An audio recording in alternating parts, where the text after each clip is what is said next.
السلام علیکم ورحمۃ اللہ وبرکاتہ۔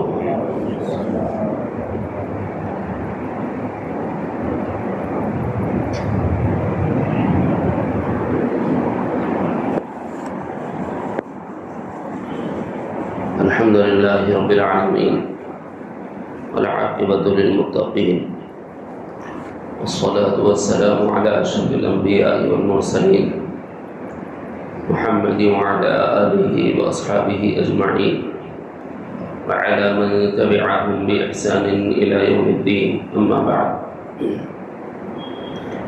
اعوذ باللہ من الشیطان الرجیم، بسم اللہ الرحمن الرحیم۔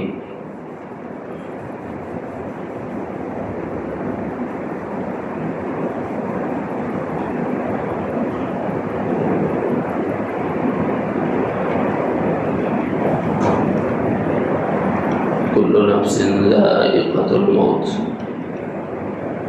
وإنما توفون أجوركم يوم القيامة فمن زحزح عن النار وأدخل الجنة فقد فاز وما الحياة الدنيا إلا متاع الغرور۔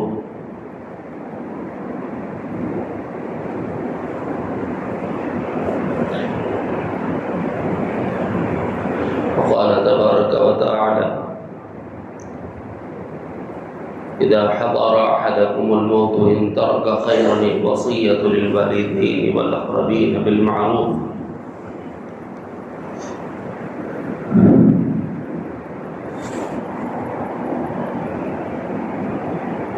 قال الرسول صلى الله عليه وسلم: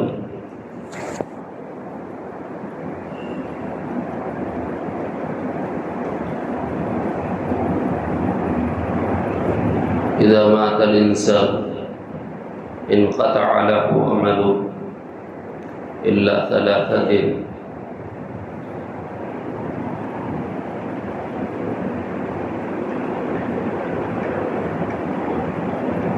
برادران اسلام،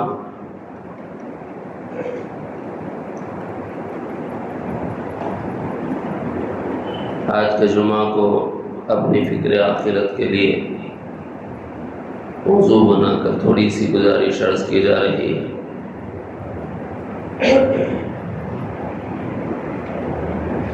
یہ دنیا کی زندگی وہ ہے جس میں اللہ تعالیٰ نے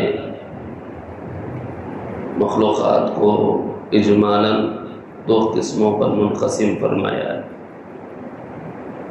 مخلوق کی ایک قسم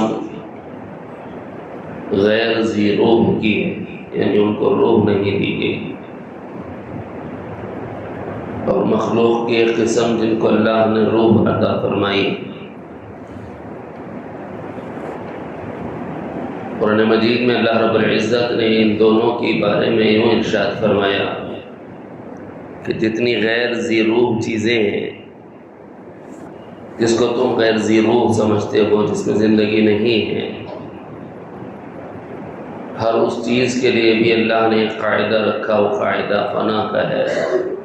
کل من علیہا فان، ہر غیر ذی روح چیز ختم ہو جائے گی، اس کو فنا کے گھاٹ لگنا ہوگا، اور باقی رہنے والی ذات وَيَبْقَى وَجْهُ رَبِّكَ ذُو الْجَلَالِ وَالْإِكْرَامِ، بس اللہ تعالیٰ کی ذات ہی وہ ذات ہے جو باقی رہنے والی۔ جہاں تک مسئلہ ہے کہ انسانوں کی دوسری مخلوقات کی دوسری قسم جس کو ذی روح کہا جاتا ہے، اس میں اجنہ بھی آ جاتے ہیں، اس میں انسان بھی آ جاتے ہیں، اور ہر وہ جاندار جس کو اللہ نے روح عطا فرمایا، اس میں حیوانات بھی آ جاتے ہیں۔ اور ان کی دنیا کی زندگی کا خلاصہ اللہ نے اس آیت مبارکہ میں ارشاد فرمایا: کل نفس ذائقۃ الموت، ہر نفس کو موت کا مزہ چکھنا ہے۔ یہ مفسرین نے لکھا ہے کہ روح والی مخلوقات اور غیر روح والی مخلوقات کو دو جملوں میں اللہ نے بیان فرما دیا ہے۔ غیر ذی روح مخلوق کو بھی فنا ہے، کل من علیہا فان، اور ذی روح مخلوق کو بھی فنا ہے، کل نفس ذائقۃ الموت، موت کا مزہ چکھنا ہے۔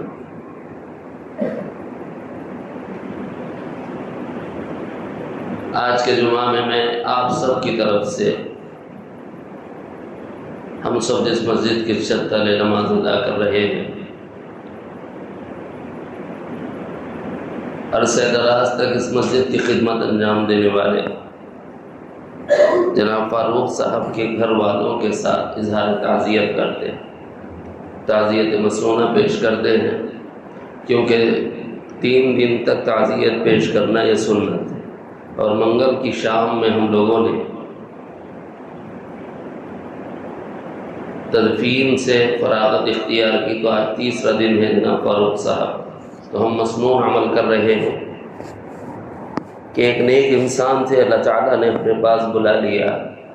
ان للہ ما اخذ ولہ ما عطا، اللہ نے وہی لیا ہے جو اللہ نے دیا، وکل شیء عندہ باجل مسمی، اور ہر چیز کے لیے اللہ تعالیٰ نے ایک حد مقرر کر دی ہے کہ کس کو کتنا یہاں رہنا ہے، کون اس دنیا سے کتنا فائدہ اٹھائے گا۔ فلتصبر ولتحتسب، یہ 2 نصیحتیں نبی رحمت صلی اللہ علیہ وسلم نے ارشاد فرمائی ہیں کہ میت کے اہل خانہ کو چاہیے کہ وہ صبر کرے اور اللہ سے اجر پائے۔ فلتصبر ولتحتسب، یہ تعزیت مسنونہ پیش کرتے ہیں ہم تمام گھر والوں سے۔ اللہ تعالیٰ آپ حضرات کو صبر جمیل عطا فرمائے، ان تمام کو صبر جمیل عطا فرمائے، جو حاضر ہے جو غائب ہے، سب کے لیے میرے یہ جملے، اور یہ سب تعزیت میں آپ سب کی طرف سے بطور نمائندہ پیش کر رہا ہوں۔ جہاں تک اس دنیا کی زندگی کا مسئلہ ہے میرے دوستو، یہاں کون کامیاب ہے کون ناکام ہے یہ کوئی معنی ہی نہیں رہا۔ بالآخر کامیاب کو بھی موت کا مزہ چکھنا ہے اور ناکام کو بھی موت کا مزہ چکھنا ہے۔ کل نفس ذائقۃ الموت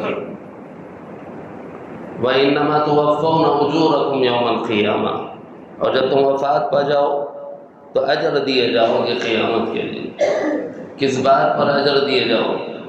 دنیا کی زندگی میں اگر ہم نے طاعات اللہ کی مرضیات کو پورا کیا ہوگا تو اجر دیے جائیں گے۔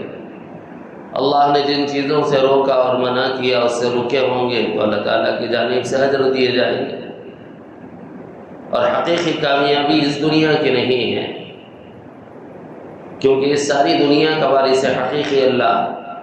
ایک قاعدہ بتاتا ہوں آپ کو، دیکھیں آپ کے ابا یا آپ کے دادا پردادا اوپر چلے جائیں، جن کا انتقال ہو گیا، تصور کریں جب وہ انتقال کرے تو کیا وہ اپنی قبر میں کچھ اپنے ساتھ لے گئے؟ چھوڑ گئے۔ کس کے لیے دے گئے؟ اولاد کے لیے، بچوں کے لیے، بچیوں کے لیے، بیوی کے لیے۔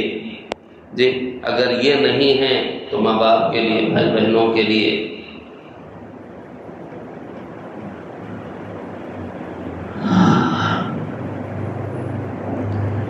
اچھا، جب وہ جو وارث بنے ہیں وہ بھی تو انتقال کرے ہوں گے، تو جب وہ انتقال کرے ہیں تو کیا وہ ان میں سے کوئی زمین میں لے کے گیا اپنے ساتھ کہ نہیں یہ میرے ابا کی میراث مجھے ملی تھی، میں مرا تو میرے ساتھ خبر میں ڈال دینا؟ کوئی لے کے گیا؟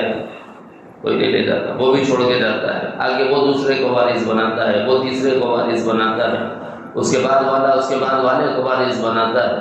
تو اس کا مطلب یہ ہے کہ حقیقی وارث یا کوئی بھی نہیں ہے، سب مجازی وارثین ہیں۔ حقیقی وارث کون ہے؟ وَلِلَّهِ مِيرَاثُ السَّمَاوَاتِ وَالْأَرْضِ، آسمان و زمین کی ہر چیز کا وارث حقیقی اللہ ہے، اللہ کے سوا کوئی نہیں۔ اسی لیے آخر تک یہی چلے گا، مجازن تم میرا وارث کہلاؤ گے لیکن حقیقتاً اللہ وارث ہے، اس لیے تم بھی جاؤ گے تو چھوڑ کے جاؤ گے، کیونکہ اللہ اس کو دنیا میں رکھ کر دنیا والوں کی ضرورتوں کو پورا کرنا چاہتا ہے۔ یہ نظام ہے اللہ تعالیٰ۔ وارث حقیقی کون؟ اللہ۔ ہاں وارثین مجازی اللہ نے بتائے، یوصیکم اللہ فی اولادکم للذکر مثل حظ الانثیین فإن كن نساء فوق اثنتين فلهن ثلثا ما ترك، یہ جو آیت ہے نا یہاں سے لے کے ختم رکوع تک، اس میں اللہ تعالیٰ نے کس کو کتنا حصہ ملے گا، مجازاً کون کتنے حق کا وارث ہوگا، یہ اللہ نے بتایا۔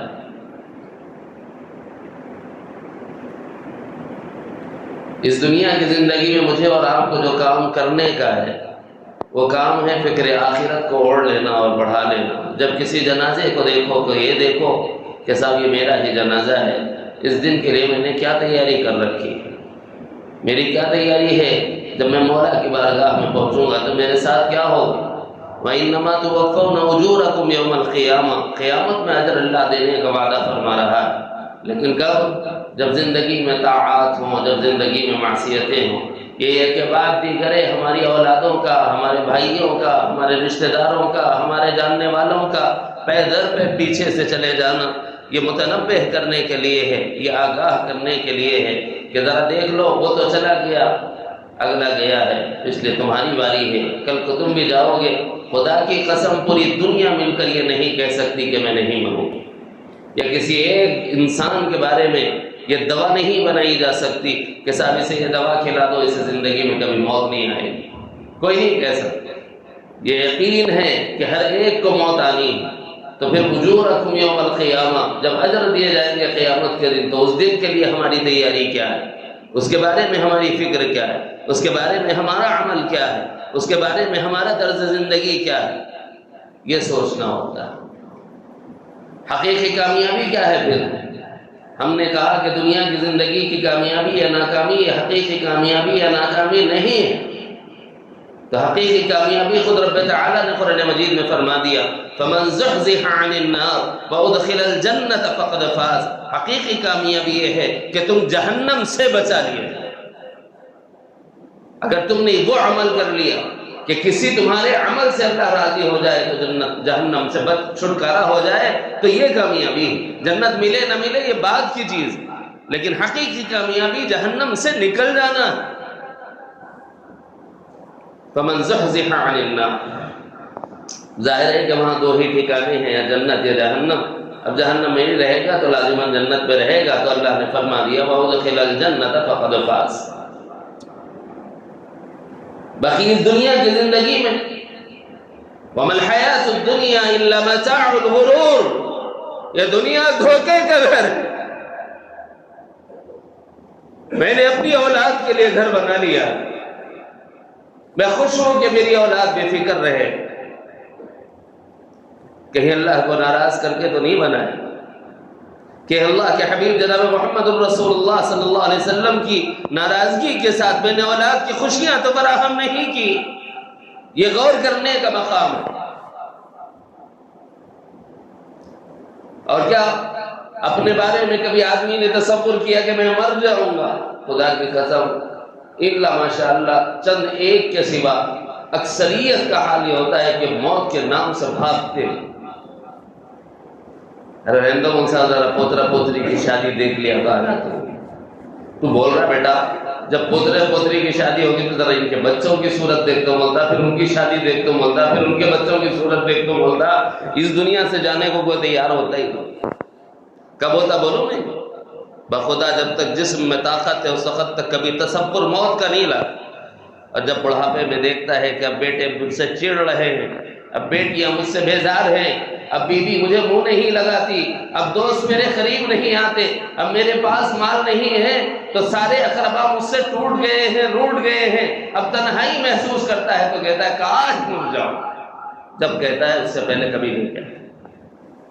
اسی لیے اللہ نے فرمایا تو نے سمجھا کہ میرے دوست کام آئیں گے، میرے بھائی کام آئیں گے، میری بیوی بچے کام آئیں گے، میرے رشتہ دار کام آئیں گے۔ وَمَا الْحَيَاةُ الدُّنْيَا إِلَّا مَتَاعُ الْغُرُورِ، یہ دھوکے کا گھر ہے، یہاں تجھے دکھتا کچھ اور ہے، ہوتا کچھ اور ہے۔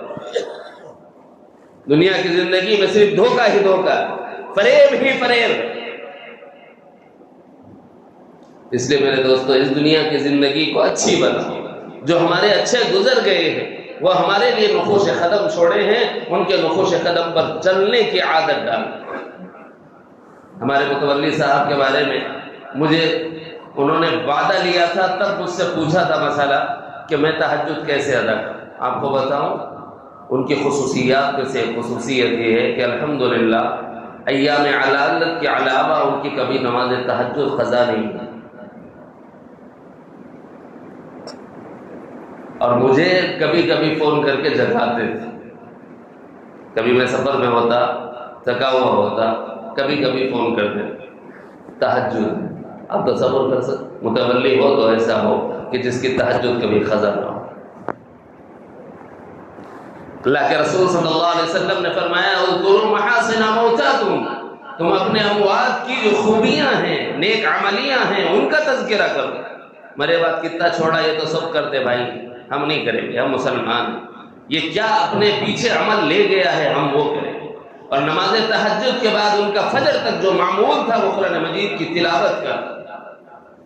کبھی کسی آیت کا ترجمہ سمجھ میں نہیں آتا تو مجھے واٹس ایپ کر دیتے تھے کہ مولانا یہ آیت آج پڑھا، تہجد کے بعد بیٹھا تھا فجر تک، تو اس وقت اس آیت کا ترجمہ میرے پلے نہیں پڑا، تو ذرا تھوڑا سا ایکسپلین کر دیجیے۔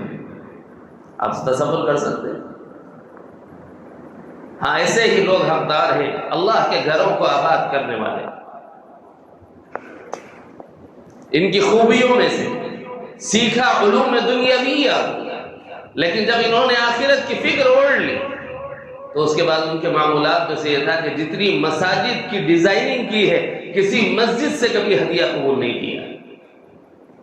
کسی مدرسے کو اگر انہوں نے کوئی ڈیزائن دیا، تھے انجینئر، لیکن جب ڈیزائن ڈالتے تھے کسی مسجد یا مدرسے کا ہوتا تو کبھی پیسے نہیں لیتے۔ مسجد اور مدرسے کا تو میں یقین کے ساتھ کہہ سکتا ہوں، اس کے بعد قسم کھا کے کہہ سکتا ہوں کہ خود میرے گھر کے جب تعمیر کا موقع آیا تو اس وقت کہا، میں نے گزارش کی کہ فاروق بھائی ذرا ڈیزائن دے دیجیے، تو کہنے لگے بابا طبیعت اتنی ساتھ نہیں دے رہی ہے، مجھے معذور سمجھ۔ لیکن میں جا کے والد صاحب کو بولا، وہ دونوں بہت گہرے دوست ہیں، مسجد عالمگیری شانتی نگر سے، بڑا یارانہ تھا، اور اس وقت کا ایک ضمنی ذکر بھی کر دیتا ہوں، کچھ تعبیرات ہوتی ہیں اس کو سمجھانے کے لیے۔ ایک مرتبہ فاروق بھائی اور حضرت شاہ کمال الرحمان صاحب نور اللہ مرقدہ اعتکاف میں تھے، تو حضرت رحمۃ اللہ علیہ نے، حضرت والد صاحب رحمۃ اللہ علیہ نے عطر کی پوری شیشی ان پر انڈیل دی تھی۔ تو حیات میں فاروق بھائی مجھ سے اکثر پوچھتے تھے کہ اس کا کیا مطلب ہے، میرے کو سمجھاؤ۔ میں بولتا تھا اس کا مطلب ہے لیکن میں بولوں گا نہیں، اب بول سکتا ہوں کیونکہ وہ مطلب پورا ہو گیا۔ فرمایا کہ اس دنیا کی خوشبو سے آخری مرتبہ آپ کو محظوظ کرنے والا یا میں ہوں گا یا میرا جسم کا حصہ ہوگا۔ کچھ تعبیرات ہوتی، پوری شیشی اڈلنے کا کیا مطلب؟ کبھی عطر پورا لگاتے بھائی، تھوڑا لگاتے، خلاف عادت کوئی کام ہوا ہے تو کوئی مطلب ہوتا ہے اس کے پیچھے۔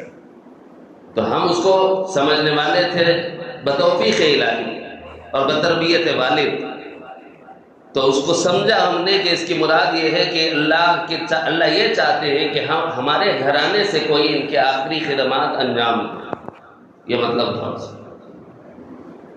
اس کو تعبیر کہتے ہیں۔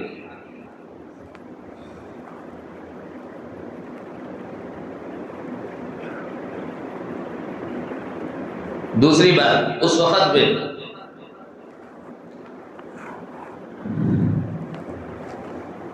وعدہ کرنے والوں میں سے فاروق بھائی، حضرت سے فرمایا تھا کہ حضرت انشاءاللہ میں اپنی داڑھی کبھی نہیں کاٹوں۔ اس سے پہلے چونکہ دنیاوی نظام اور مزاج جو نہ ہوا تو وعدہ فرمایا ہوا تھا کہ حضرت انشاءاللہ میں داڑھی نہیں کاٹوں، اور چھوڑ دی تھی الحمدللہ۔ مسنون داڑھی ہم نے سب نے دیکھی، آخر عدالت میں بعض لوگوں کو نظر نہیں آئی تو وہ غلط فہمی کا شکار نہ ہو۔ اطباء نے وہ چونکہ پائپ وغیرہ ڈالنا تھا اندر تو مجبوراً اس کو حلق کیا، وہ ڈاکٹر کی مجبوری تھی، انہوں نے سنت کو نہیں چھوڑا، اس کو ذہن میں رکھے اچھی طرح۔ جب بال وغیرہ ہوتے ہیں تو ڈاکٹر آپریشن نہیں کرتا، یہاں سے چونکہ حلق میں ڈالنا تھا تو یہاں سے بال کہیں اندر نہ چلا جائے، اس لیے ڈاکٹروں نے اس کو نکالا۔ باقی ہم نے سب نے دیکھا اور ہم گواہی دیتے ہیں کہ وہ اس سنت کے ساتھ اس دنیا سے گئے۔ اور اس وقت میں نے کہا کہ بھائی ہمارے گھر کا رکشہ والد صاحب کہہ رہے ہیں کہ آپ ہی دیں، تو فرمایا کہ کوشش کرتا ہوں۔ اس کے بعد ہمارے رفیع بھائی کے فرزند رضوان صاحب کو بلا کر بولا کہ وقتاً فوقتاً آپ وزٹ کرتے رہیں، اور ان سے کیا بات کی مجھے نہیں پتا۔ اور جناب ارشد صاحب ہمارے پڑوسی تھے، اب شاید تھوڑی سی تبدیلی ہوئی، مکان کے اور منتقل ہوا ہے، وہ اسٹیل ڈیزائنر تھے، ان سے کہا کہ صاحب مولانا کے گھر کے مکان کی جو ہے اسٹیل ڈیزائننگ آپ دیجیے۔ لیکن عجیب بات یہ ہے کہ نہ انہوں نے کوئی حق خدمت لیا نہ انہوں نے کوئی حق خدمت لیا۔ اس سے پتہ چلتا ہے کہ وہ انسان میں انسانیت ہے، کون دے سکتا ہے، کس سے لینا چاہیے، کس سے نہیں لینا چاہیے۔ یہ خدمات صرف اللہ کی رضا کے لیے انہوں نے کی۔ یہ کہہ رہا تھا کہ مساجد کی جتنی خدمتیں کی ہیں، مدارس کی جتنی خدمتیں کی ہیں، دنیا کا علم حاصل کیا تو اس کو اپنے لیے آخرت کا ذریعہ بنایا۔ یہی مشورہ ہم آپ کو دے رہے ہیں کہ اگر آپ نے دنیا کا علم حاصل کیا ہے تو اس علم سے اپنی آخرت کیسے بنا سکتے ہیں، اس طرف تھوڑی سی توجہ اپنی مبذول کرانے کی فکر کریں۔ جب انسان کی موت کے امکانات سامنے ہوں تو آدمی کو اپنے گھر والوں کے بارے میں وصیت کر دینا چاہیے، یہ حکم ہے۔